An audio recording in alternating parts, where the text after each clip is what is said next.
Astrology से related महत्वपूर्ण जानकारियाँ प्राप्त करने के लिए मेरे चैनल को सब्सक्राइब कीजिए और लेटेस्ट नोटिफिकेशन के लिए बेल आइकॉन को भी प्रेस करिए। नमस्कार दोस्तों, मैं सीमा डेमन मेरे इस YouTube चैनल में आपका बहुत बहुत स्वागत करती हूँ। नव वर्ष की ढेरों शुभकामनाएं आप सभी को। यह वर्ष आपके जीवन में बहुत ही शुभकारी हो, मंगलकारी हो। आपकी जीवन की सभी इच्छाएं इस वर्ष अवश्य पूरी हो जाए दोस्तों। मैं ऐसी ईश्वर से कामना करती हूँ यह वर्ष आपके जीवन के लिए बहुत ही अधिक अच्छा रहे दोस्तों। जो भी आप ईश्वर से कामना करते हैं वह सभी इच्छाएं आपकी जल्द से जल्द पूरी हो दोस्तों। नव वर्ष का जब हम प्रारंभ होता है तो सभी लोग वार्षिक राशिफल अवश्य देखते हैं दोस्तों। यह जानने का प्रयास करते हैं कि यह नूतन वर्ष हमारे जीवन में क्या खुशियां लेकर आ रहा है, कहां पर हमें सतर्कता बरतने की आवश्यकता है।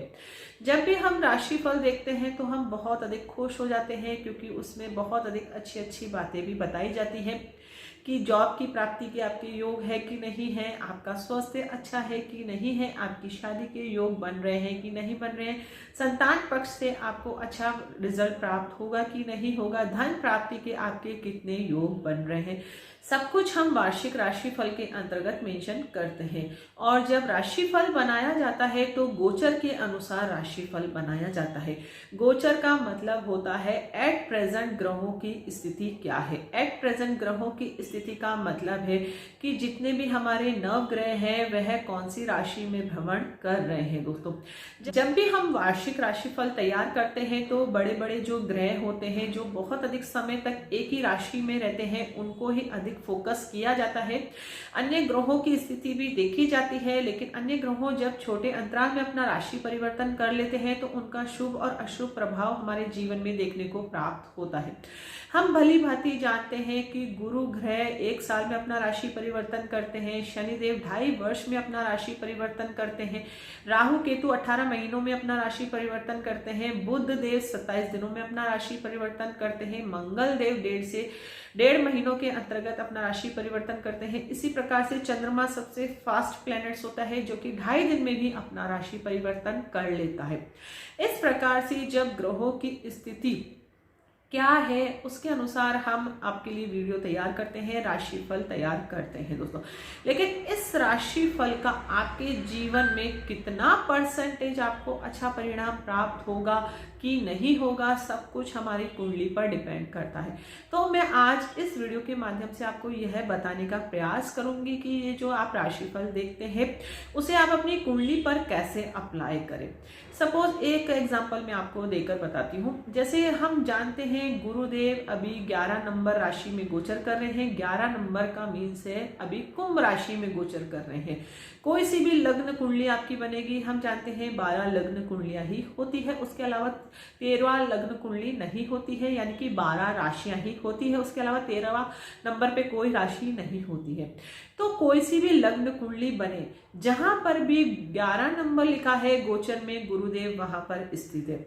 इसी प्रकार से 2 नंबर में अभी राहु देव गोचर कर रहे हैं। जब वह अपना राशि परिवर्तन कर लेंगे तो वे अगले स्थान पर परिवर्तित होकर अपना नंबर चेंज कर लेते हैं, लेकिन जब राशि परिवर्तन होता है तो वह अलग अलग हर ग्रह का मेंशन किया जाता है। तो मैं आपको एग्जांपल देकर समझा रही हूँ। तो मैं बड़े बड़े जो ग्रह हैं उन्हीं का एग्जांपल मैं आपको देकर समझाने का यह प्रयास कर रही हूँ कि आप इसको अपनी कुंडली पर किस प्रकार से अप्लाई करें। तो 2 नंबर जहां पर भी लिखा होगा वहां राहु देव विचरण कर रहे हैं, और 8 नंबर अर्थात वृश्चिक राशि में भी केतु देव स्थित है, और मकर राशि में शनिदेव स्थित है। अर्थात जहां पर भी 10 नंबर लिखा है वहां पर शनिदेव आएंगे। और अन्य ग्रहों की स्थिति भी इस प्रकार से ही होती है। तो जैसे सपोज करिए आपने एक ग्रह को देखा कि भाई गुरु देव हमारे कुंभ राशि में स्थित है, अर्थात जैसे मेष लग्न की कुंडली हो गई तो गुरु उनके 11th हाउस में स्थित होंगे। इस प्रकार से यदि वृषभ लग्न की कुंडली हो गई तो गुरुदेव उनके 10th हाउस में स्थित होंगे। इस प्रकार से अलग अलग लग्न कुंडलियों के हिसाब से उनके अलग अलग भाव हो जाते हैं। मैं एक मेष लग्न का एग्जांपल ले लेती हूँ। जैसे मेष लग्न की कुंडली में अभी गुरुदेव 11th हाउस में स्थित है, अर्थात उनके लाभ भाव में स्थित है। जब हम राशिफल देखते हैं तो यही आपको बताया जाता है कि आपको गुरुदेव से अच्छा परिणाम प्राप्त होगा, लाभ की प्राप्ति होगी। उनकी 3 दृष्टियां होती है, 5वीं दृष्टि, 7वीं दृष्टि और 9वीं दृष्टि। और जिन भाव को भी वह देखेंगे, उनसे भी आपको अच्छा परिणाम देंगे। इसी प्रकार से राहु देव का राशिफल बताया जाता है, केतु देव का क्या आपके जीवन के ऊपर प्रभाव रहेगा, शनिदेव आपको क्या देकर जाएंगे, अन्य ग्रह आपको क्या देंगे। अब आपकी लग्न कुंडली आप उठाकर देखिए, आपकी मेष लग्न की ही कुंडली है, उसमें गुरु की स्थिति क्या है, कौन से भाव में वह स्थित है। क्योंकि जब ऐसा पॉसिबल नहीं है कि मेष राशि वाले जातक, जितने भी जातक हैं, उनकी कुंडली में गुरु 11th हाउस में ही स्थित हो, ऐसा बिल्कुल भी पॉसिबल नहीं है। तो आप अपनी लग्न कुंडली को उठाकर देखिए, उसमें गुरु की स्थिति आप देखिए। गुरु का स्थिति यदि आपकी लग्न कुंडली में अच्छी है तो गोचर का आपको शुभ परिणाम प्राप्त होगा, आपको अच्छे रिजल्ट प्राप्त होंगे। इस प्रकार से आप देख सकते हैं। और इसके विपरीत यदि गुरुदेव आपकी कुंडली में अस्त हो गए हैं, नीच के हो गए हैं, उनका प्लेसमेंट अच्छा नहीं है, तो कितना ही शुभ गोचर आ जाए आपको अच्छा परिणाम नहीं प्राप्त होगा। उसके विपरीत आपको फिर क्या देखना है, दशा और अंतरदशा भी देखना है कि आपकी महादशा कौन सी चल रही है, अंतरदशा कौन सी चल रही है। यदि आपकी महादशा अच्छी चल रही है तो गोचर भी शुभ है और गुरु की स्थिति भी शुभ है, तो आपको अच्छे परिणाम प्राप्त होंगे। और इसके विपरीत यदि आपके महादशा अंतरदशा अच्छी नहीं है और गुरु भी आपकी कुंडली में अशुभ है लेकिन गोचर अच्छा है, तो आपको फिर शुभ परिणाम नहीं प्राप्त होते हैं। तो मेरे कहने का मतलब है, सब कुछ हमारी कुंडली के ऊपर ही डिपेंड करता है। इसी प्रकार से मैं आपको एक नेक्स्ट एग्जाम्पल भी दे देती हूँ, तो आपको बहुत अधिक अच्छे से समझ में आएगा। अब हम जानते हैं कि शनिदेव मकर राशि में गोचर कर रहे हैं, आपकी मेष लग्न की ही कुंडली है, तो शनिदेव आपके 10th भाव में अभी इस समय गोचर कर रहे हैं। 29 अप्रैल को वह अपना राशि परिवर्तन करके कुंभ राशि में आ जाएंगे। तो उस समय आपके जीवन में अलग आपको रिजल्ट प्राप्त होगा, इस समय आपको अलग रिजल्ट प्राप्त होगा। आपके कामकाज में वृद्धि रहेगी, आपको अच्छे परिणाम प्राप्त होंगे, शनिदेव आपको अच्छा रिजल्ट देंगे। अब आपको क्या करना है, अपनी लग्न कुंडली को आपको उठाना है। आपकी लग्न कुंडली में आप देखिए, शनिदेव आपके कर्म के कारक है, लाभ भाव के कारक है। आप शनिदेव का आपको प्लेसमेंट देखना है कि वह 2nd हाउस में है, 3rd हाउस में है, 4th हाउस में है, 6th में, 7th में, 12 भाव में से कहीं भी शनिदेव स्थित हो सकते हैं। कौन से ग्रहों के साथ उनकी युति है, कौन से ग्रहों पर उनकी दृष्टि पड़ रही है, वह सब कुछ देखना है। उनकी पावर आपकी कितनी है वह आपको देखना है, कहीं वह नीच के तो नहीं हो गए हैं। और प्लस आपको क्या देखना है, आपकी दशा अंतरदशा क्या चल रही है। तो यदि आपके सब प्लस पॉइंट आपको मिलते हैं, अर्थात शनिदेव का आपको प्लेसमेंट अच्छा है, उनकी पावर अच्छी है, वे केंद्र त्रिकोण से संबंध है, तो गोचर का आपको शुभ परिणाम प्राप्त होगा। और शनि की दशा भी आपकी चल रही है और शनिदेव भी आपकी लग्न कुंडली में 10th हाउस में स्थित है और गोचर में ही 10th हाउस में स्थित है। आपको करियर से बहुत अधिक अच्छे परिणाम प्राप्त होंगे। जितने भी आपके करियर, जो भी आप करियर में कार्य करते हैं, उसमें आपको बहुत अधिक अच्छा परिणाम प्राप्त होगा। इस प्रकार से हम राशिफल मेंशन करते हैं और इस प्रकार से आपको राशिफल देखना है। और इसके विपरीत यदि दशा अंतरदशा नेगेटिव आपकी कुंडली में चल रही है, क्योंकि अलग अलग जातकों की दशा अंतरदशा अलग होती है, उनके ग्रहों की स्थिति अलग होती है, उनके ग्रहों की पावर अलग होती है, अलग अलग युति होती है। शनिदेव आपके यदि प्लेसमेंट नेगेटिव हो गया है, 6/12 में वह स्थित हो गए, कर्म के कारक ग्रह ही 6/12 में स्थित हो गए हैं, तो आपको फिर करियर से सक्सेस प्राप्त करने में बहुत अधिक परेशानियों का सामना करना पड़ेगा। और उसके विपरीत यदि शनिदेव आपकी कुंडली में नीच के हो गए हैं तो फिर आपको बहुत अधिक नेगेटिव रिजल्ट की प्राप्त होगी। गोचर में वह शुभ है, लेकिन यदि आपकी कुंडली में वह नेगेटिव हो रहे हैं किसी भी कारणवश और आपकी नेगेटिव दशा भी चल रही है, अंतरदशा भी नेगेटिव चल रही है, तो भी आपको गोचर का शुभ परिणाम नहीं प्राप्त होता है, मेरे कहने का मतलब है। इसी प्रकार से हर ग्रह को आप देख सकते हैं अपनी कुंडली में उठाकर। जितने ग्रह आपकी कुंडली में स्ट्रांग होंगे, आपकी दशा अच्छी चलेगी, आपका जीवन में उतना ही सक्सेस प्राप्त होगा। वार्षिक राशिफल जो आपने देखा है वह उतना ही आपकी कुंडली पर अप्लाई होगा। और इसके विपरीत यदि आपकी कुंडली में दोष बन रहे हैं, ग्रहों की स्थिति अच्छी नहीं है, नेगेटिव दशा चल रही है, तो कितना ही शुभ गोचर आ जाए आपको अच्छे परिणाम नहीं प्राप्त होते हैं। जब तो हमें देखने को प्राप्त होता है कि हम कहते हैं कि गुरु के गोचर में शादी के योग बनते हैं। अब आपके 7th हाउस ही अच्छा नहीं है, आपके 7th हाउस का स्वामी है वह अस्त हो गया है, 7th हाउस में नेगेटिव ग्रह स्थित हो गए हैं। कितना ही गुरु का गोचर शुभ हो जाए लेकिन फिर भी आपको शादी होने में परेशानी होगी। शुक्र की स्थिति देखनी होती है, आपके लाभ में कौन से ग्रह स्थित है, आपके कुटुंब भाव अर्थात 2nd हाउस में ग्रह कौन सी स्थित है, आपकी दशा क्या चल रही है, सब कुछ हमारी लग्न कुंडली पर डिपेंड करता है। दोस्तों इस वीडियो को बनाने का मेरा एक ही मोटिव था कि आपको मैं ये ज्ञान दे सकूं कि जब भी आप राशिफल देखते हैं तो उसे आप देखकर अपनी कुंडली पर जरूर अप्लाई करें, क्योंकि हो सकता है जो शुभ गोचर है वह आपको शुभ परिणाम दे रहा है कि नहीं दे रहा है वह आपको ही डिसाइड करना है आपकी लग्न कुंडली को देखकर। दोस्तों से जब हम डेली राशिफल देखते हैं, दैनिक राशिफल देखते हैं, वह चंद्रमा के अकॉर्डिंग बनाया जाता है। चंद्रमा अपनी राशि परिवर्तन करता है तो ग्रहों की स्थिति के अनुसार हमारे जीवन में अच्छे और बुरे परिणाम प्राप्त होते हैं।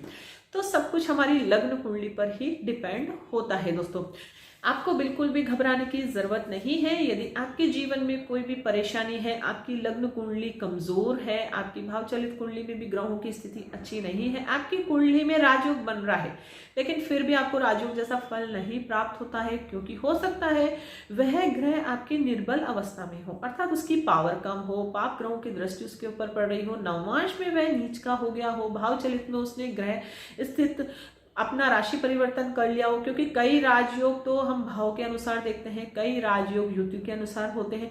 तो बहुत सी बातें होती है, केवल राशिफल देखने से ही 100% वह हमारे जीवन में अच्छा रिजल्ट नहीं दे पाता है। सब कुछ हमारी लग्न कुंडली पर ही डिपेंड करता है। दोस्तों तो ये छोटी सी जानकारी थी। आई होप आपको मेरी बात समझ में आई होगी कि आप जब भी राशिफल देखें तो उसे आप अपनी लग्न कुंडली पर भी जरूर अप्लाई करें। दोस्तों आई होप आपको ये वीडियो अच्छा लगा होगा। वीडियो अच्छा लगे तो इसे ज्यादा से ज्यादा शेयर करने का प्रयास करें ताकि दूसरों को भी यह इन्फॉर्मेशन प्राप्त हो, क्योंकि जब भी हम राशिफल देखते हैं, भले ही वह दैनिक राशिफल हो, मासिक राशिफल हो, वीकली राशिफल हो या वार्षिक राशिफल हो, लेकिन जब हमें हमारे जीवन में अच्छे रिजल्ट नहीं मिलते हैं तो हम ज्योतिष को ही हम ऐसा बोलने लग जाते हैं कि ज्योतिष विद्या अच्छी नहीं है। ज्योतिष विद्या बिल्कुल सही है, क्योंकि हर लग्न कुंडली में गोचर के अनुसार ही वीडियो बनाया जाता है। वह पॉसिबल नहीं है कि हर जातक के अनुसार वीडियो बना सके। तो वह सब कुछ हमारी कुंडली पर डिपेंड करता है, क्योंकि जिस समय आपका जन्म हुआ है उस समय ग्रह नक्षत्रों की स्थिति क्या थी और वह ग्रह नक्षत्रों की स्थिति इस समय आपकी कुंडली पर अप्लाई हो रहे हैं कि नहीं हो रहे। हमारे जीवन में शुभ और अशुभ परिणाम कब प्राप्त होते हैं, घटना हमारे जीवन में कब घटित होती है, अर्थात आपकी जॉब कब लगेगी, आपकी शादी कब होगी, आपका स्वास्थ्य अच्छा कब होगा, कब आपको धन की प्राप्ति होगी, कब आपका भाग्य उदय होगा, कब आपके संतान के योग बनेंगे, कब आपके संतान को सक्सेस प्राप्त होगी, कब आपके मकान के योग बनेंगे, कब आपके कर्ज की मुक्ति के योग बनेंगे। सब कुछ डिपेंड करता है गोचर प्लस आपकी कुंडली पर। जब गोचर का अप्लाई आपकी कुंडली पर होता है तो ही हमारे जीवन में घटना घटित होती है। मेरे कहने का मतलब यही है। आपकी दशा अंतरदशा क्या चल रही है, कौन सा ग्रह किस नक्षत्र में बैठा है, किस राजयोग की स्थिति में बैठा है, किस भाव में वह बैठा है, कौन से ग्रहों की दृष्टि उनके ऊपर पड़ रही है, एक अच्छा ज्योतिषी आपको यह ज्ञान दे सकता है। इसलिए आपको जीवन में कोई भी समस्या हो तो उससे बिल्कुल भी घबराने की जरूरत नहीं है। सही दिशा आपको लेना है ज्योतिष के माध्यम से कि हम ऐसा क्या कार्य करें ताकि हमारे जीवन में कार्य सक्सेस हो, क्योंकि ये एक मनुष्य जीवन है। मनुष्य जीवन में सबको तृष्णाएं होती है कि मुझे एक अच्छी जॉब मिल जाए, मेरी अच्छी जगह शादी हो। कौन चाहता है कि हमारे जीवन में नेगेटिव रिजल्ट हमें प्राप्त हो? कोई भी ऐसा जातक नहीं चाहेगा कि हमारे जीवन में हमें नेगेटिव रिजल्ट प्राप्त हो। सब कुछ अच्छा ही चाहते हैं, लेकिन हम कई बार ऐसा होता है कि हम गलत रेमेडीज भी पिक कर लेते हैं, गलत रेमेडीज अपना लेते हैं। अर्थात हम जानते हैं कि हमारी मेष राशि है तो सब जातक यही जान लेते हैं कि हमें मूंगा रत्न पहनना चाहिए। ऐसा नहीं होता है दोस्तों। कभी भी रत्न आप राशि के अनुसार नहीं पहने। मैंने पिछले कई वीडियो में इस बात को मेंशन करा है कि राशि के अनुसार कभी भी रत्न नहीं पहनना चाहिए। कोई अदर जातक जो रेमेडीज कर रहा है कुंडली के अनुसार, वह बिल्कुल भी ऐसा पॉसिबल नहीं है कि वही रेमेडीज आपके लिए भी हो। हर जातक के लिए अलग अलग होता है। अलग अलग ग्रहों की स्थिति को देखकर बताया जाता है कि क्या उन्हें जीवन में करना है और किस समय क्या करना है, कौन सी दिशा में उनको किस दिशा में करियर का चुनाव करना है ताकि उन्हें सक्सेस प्राप्त हो। क्योंकि 12 लग्न ही कुंडलियां है, 12 राशियां ही होती है और करोड़ों जनसंख्या है, हम इस बात को जानते हैं। तो ऐसा बिल्कुल भी पॉसिबल नहीं है कि जो राशिफल हम देख रहे हैं वह सभी पर 100% अप्लाई हो दोस्तों। तो जब भी आप राशिफल देखें तो उसे आप कुंडली पर जरूर अप्लाई करने का प्रयास करें और यह जानने का प्रयास करें कि मेरे जीवन में अच्छा रिजल्ट मुझे क्यों नहीं प्राप्त हो रहा है, ऐसी कौन सी कमी रह रही है मेरी कुंडली में, कौन से दोष बन रहे हैं, उनका निवारण क्या करें। बड़ी पूजा पाठ से सब कुछ भी नहीं होता है। एक दिन की पूजा पाठ हम करवा लेते हैं किसी के माध्यम से तो उससे हमारे जीवन में कोई परिवर्तन नहीं होता है। धीरे धीरे हम ग्रहों को शांत यदि आप खुद स्वयं करेंगे तो ही आपके जीवन में अच्छा परिणाम आपको प्राप्त होगा दोस्तों, अन्यथा नहीं होगा। क्योंकि मेडिसिन आप खुद खाएंगे तो ही आप अच्छे से रिकवर होंगे। अन्य कोई जातक आपके लिए मेडिसिन खा रहा है तो वो कैसे पॉसिबल है कि आपका शरीर स्वस्थ हो जाए दोस्तों। तो आई होप आपको ये वीडियो बहुत अधिक अच्छा लगा होगा। इस वीडियो को ज़्यादा से ज़्यादा शेयर करने का प्रयास करें दोस्तों ताकि आगे तक यह इन्फॉर्मेशन पहुंच सके दोस्तों। तो मिलते हैं नेक्स्ट वीडियो में इंटरेस्टिंग टॉपिक के साथ, तब तक के लिए thank you and bye bye.